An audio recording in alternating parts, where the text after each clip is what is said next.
Hello and welcome back to the channel. Familiar face to the long-time viewers. Ryan's first video since I've started making videos again. First one with a guest, actually. The other two have been solo ones, so there's a good reason we're doing this today. We are talking Supergrass. Both of us went to go see Supergrass at the O2 Academy in Leeds on Tuesday night. It was pretty awesome. So we're doing a video about it. Of course, if you haven't seen our Supergrass rankings, bit ropey. It was the first ones we did, I'm pretty sure. So but pretty fun to go back and actually my rankings changed quite a bit since that video. I went back through the albums and because they're such a consistent band, I feel like your opinions are bound to change on your favorite ones. But yes, this was the I Should Coco tour, 30th anniversary. Um, but let's quickly, I'm going to hit it up to you with the first opening band we had. We had Van Houten, who were like a local Leeds shoegaze emo indie rock band, kind of. What did you think of them? I enjoyed it. I mean, they were really, really loud. There was a lot of loud, like quiet dynamics.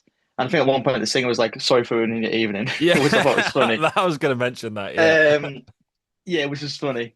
But yeah, I enjoyed them. I don't know if people were that into them really. I mean, people watching, they were, but yeah, not crazy. But yeah, I enjoyed them. I didn't know any of the songs. I should have probably you did more than me. I just went in pretty blind.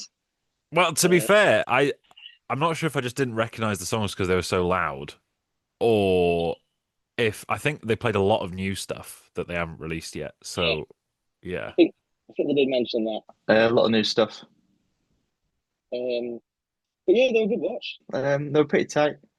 Um, Not like loads of melodies are out. It was just very in your face, loud stuff, shoegazy, which I don't mind. I like that kind of thing.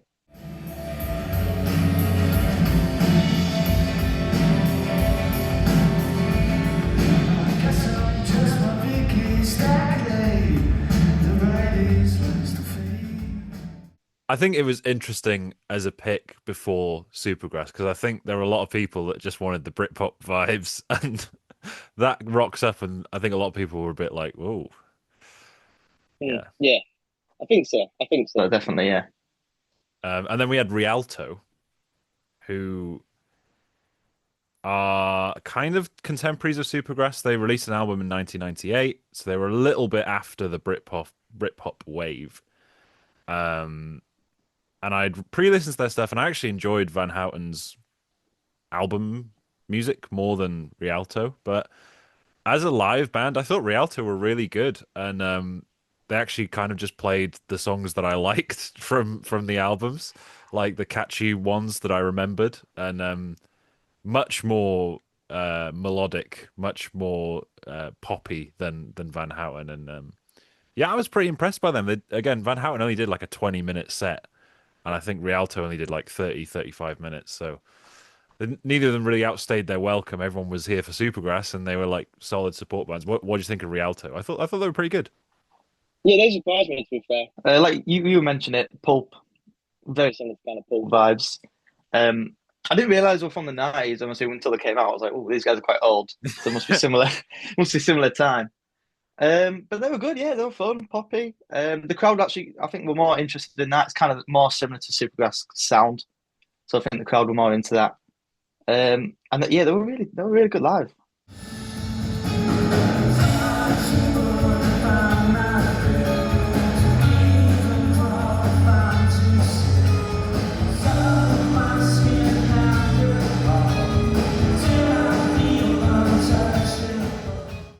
And then the main event. Now, a bit of context. I'll be trying to put some clips in here. Whether Ryan, maybe you can send me a couple of yours, and I'll put a couple of mine in. Ryan was standing in the stalls, and I was up on the balcony.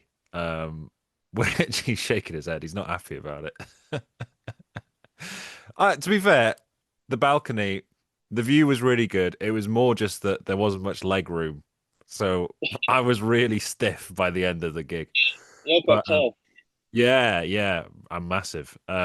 So that was the one thing, but I think balcony seats in a smaller venue, it's more acceptable. You don't want a balcony seat at like, right at the top of the stands in a massive arena. That's when you're like, oh, come on. But in a little like the O2 Academy, it was quite nice. And yeah, I think what I noticed was there were definitely some, how could I put this?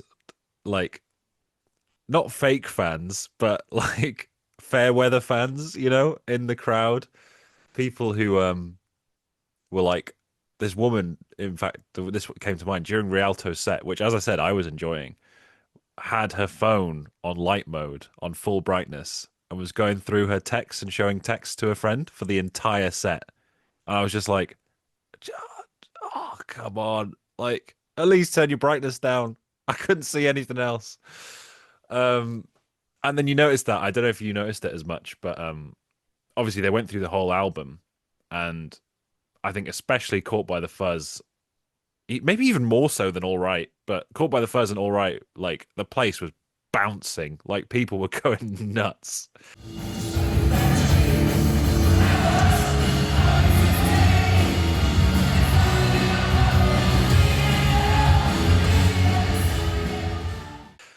And then after that, it went to a bit of a lull.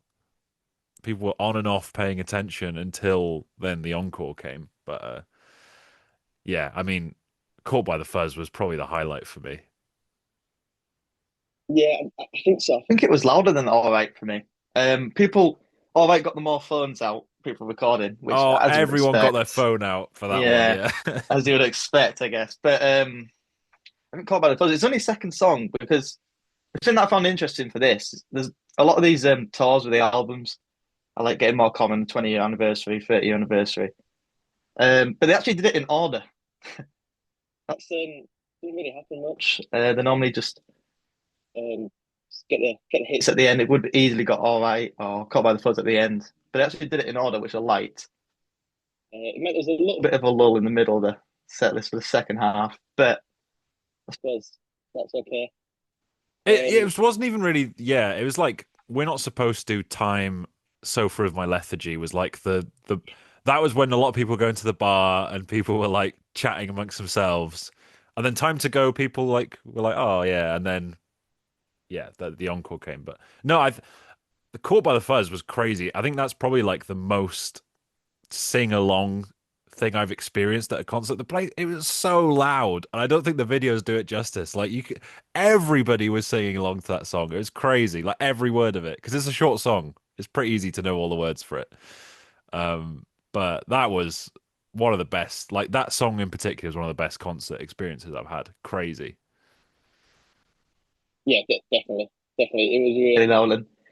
I don't know. Yeah, I don't know. It just brings people together, that one. I don't know why. The lyrics are great on it, to be fair, as well. Very youthful energy. Mm. Um, so I think, yeah, it's got the crowd going. And then I think one thing that's been quite controversial about this tour is that they released the set list beforehand with like the exact songs they're going to play. Um, which I would have preferred maybe to have a little bit of surprise with the encore because you already know what what they're going to play from the album, right?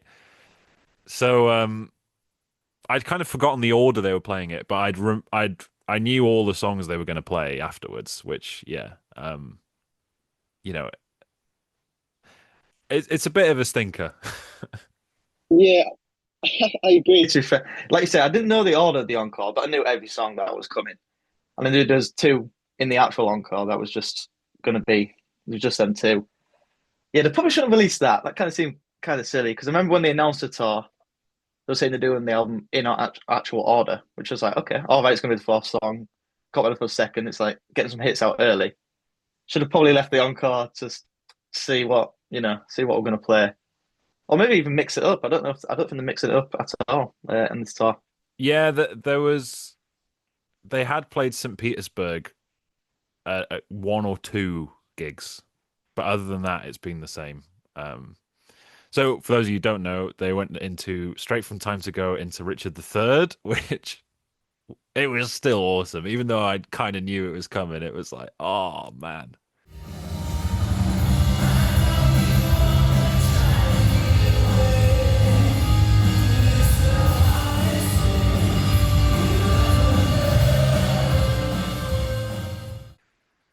Yeah, but no, that definitely shifted the energy because the second I didn't really realize until like this gig, like the second half kind of after sitting up straight, the energy kind of goes down on the album and it gets a bit slower. And then especially Time to Go, that's the just like see you bye little dude, little song. And Richard the Third really got the energy back in. So that was class. And then yeah, you had then late in the day, Mary, and another highlight of the set list, Moving.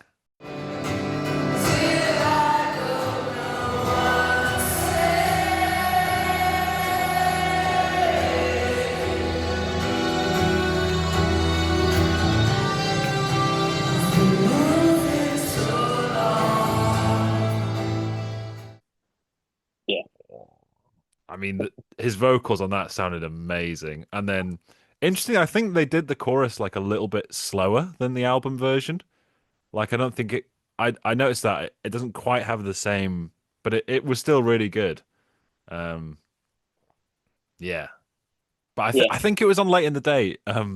Is it Danny on the drums? He like he came in at the wrong time, and he immediately just went, oh, you know.